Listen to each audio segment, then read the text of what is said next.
ഞാൻ സുധാകരനോട് ദീർഘമായി സംസാരിച്ചു. കണ്ണൂർ ജില്ലയിൽ മാർക്സിസ്റ്റ് പാർട്ടിക്കെതിരായിട്ട് ജീവൻ പണയപ്പെടുത്തി പോരാടിയ ആളാണ് സുധാകരൻ.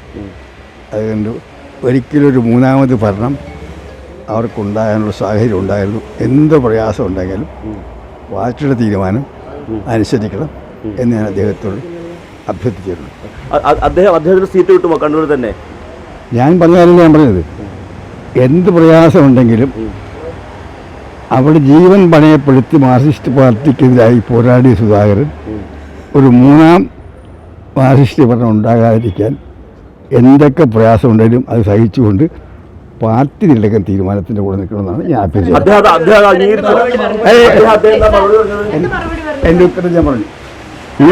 നിങ്ങൾ ചോദിച്ചോടെ ഉത്തരം എൻ്റെ മറുപടി ഞാൻ പറഞ്ഞു. ഞാൻ അദ്ദേഹത്തെ അഭ്യർത്ഥിച്ചിട്ടുണ്ട്.